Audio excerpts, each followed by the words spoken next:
Hello everyone, welcome back to STEADFAST Skill Assessment Academy. In this video, we're going to practice IELTS Academic Writing Test. Writing. Task 1, you should spend about 20 minutes in this task. The table given below shows proportion of different categories of families living in poverty in Australia in 1999. Summarize the information by selecting and reporting the main features and make comparisons where relevant. Write at least 150 words. IELTS Writing. Task 1 Practice. We are looking at a table question about the proportion of different categories of families living in poverty in Australia in 1999. Let's go through the table, understand it properly, and then look at how to write a high-scoring answer. Step 1. Read the question clearly. The question says, the table given below shows proportion of different categories of families living in poverty in Australia in 1999. Summarize the information by selecting and reporting the main features and make comparisons where relevant. So, our job is to 1. Describe the data. 2. Pick out the key features. 3. Make comparisons. Step 2. Look at the table. Here's the table. It gives us two types of information.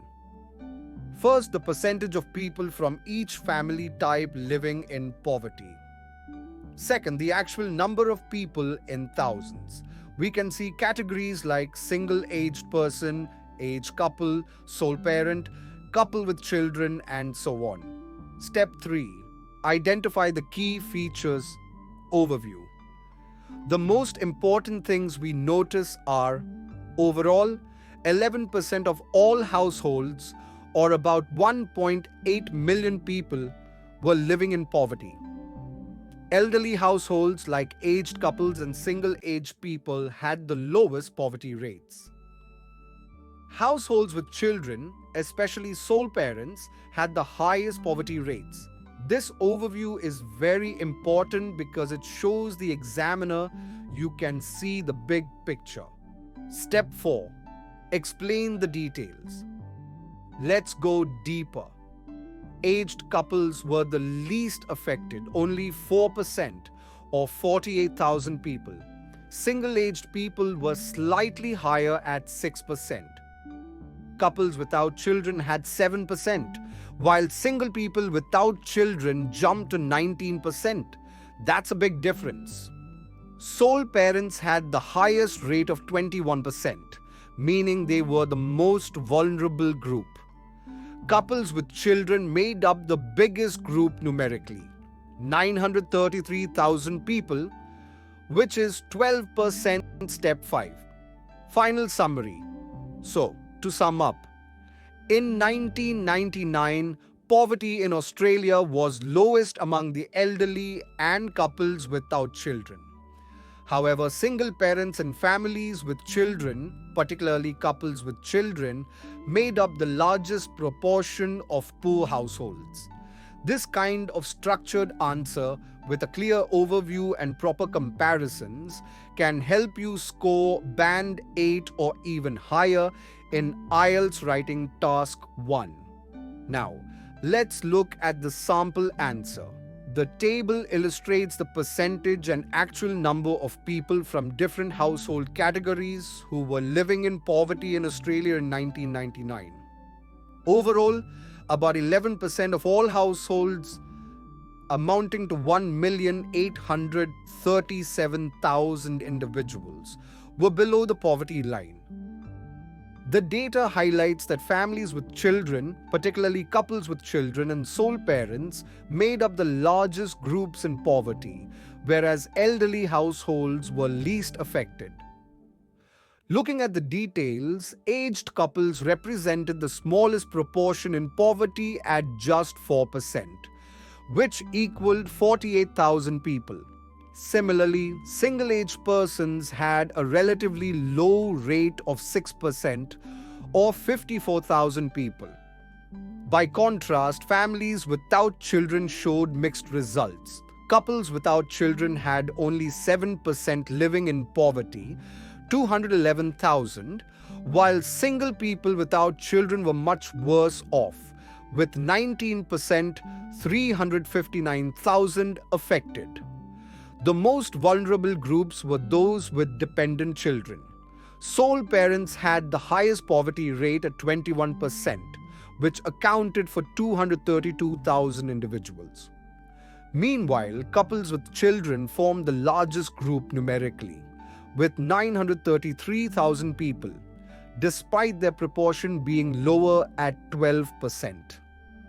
In summary, although elderly families were least likely to experience poverty, households with children, particularly single-parent families, were more prone to economic hardship in Australia in 1999. Let's discuss the answer IELTS Writing Task 2 with a very interesting topic. Happiness is considered very important in life. Why is it difficult to define? What factors are important in achieving happiness? Let's break it down step by step so you can understand how to write a high-band essay. Step 1. Understand the question. This question is an opinion plus discussion type. It asks two things. 1. Why is happiness hard to define? 2. What factors are important in achieving it? So, we need to answer both parts clearly in our essay. Step 2. Plan the structure. For writing task 2, always keep a simple 4-part structure. Introduction, body paragraph 1, body paragraph 2, conclusion. Step 3. Go through the sample answer. Here's how the essay works. 1. Introduction. The essay starts by saying that happiness is very important in human life but hard to define because it means different things to different people. 2. Body paragraph J. It explains why happiness is difficult to define. The main reason is subjectivity. For some people, happiness means money. For others, it means health, relationships, or cultural values. This shows there's no single definition. 3. Body paragraph 2. Then it talks about factors that influence happiness. Emotional well-being, financial stability, good health, and having a purpose in life are all common factors. Notice how each factor is explained briefly with examples. For conclusion, finally, the essay summarizes, happiness is hard to define because it is subjective, but there are some universal factors like health, relationships, money, and purpose that help people achieve it. Step 4. Highlight the IELTS writing tips. Now, why is this a good answer? It gives a clear overview in the introduction. Each paragraph answers one part of the question. It uses linking words like however, moreover, finally. It has a formal, academic tone. This style of writing can easily get you band 8 or higher if your grammar and vocabulary are accurate. Let's look at the sample answer. Happiness is often regarded as one of the most essential goals in human life. However, despite its universal importance, defining happiness precisely remains a challenge. Different people interpret it in various ways, and the factors that contribute to happiness can also vary across individuals and cultures. One of the main reasons why happiness is difficult to define is that it is a subjective concept. For some, happiness may mean financial stability and material comfort, while for others it could mean strong personal relationships, good health, or a sense of purpose in life.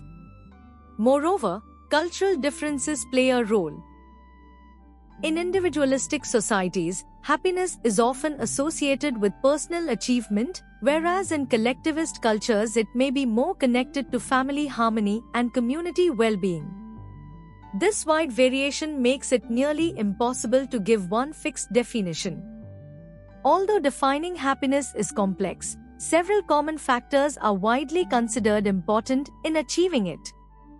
Firstly, emotional well-being is crucial.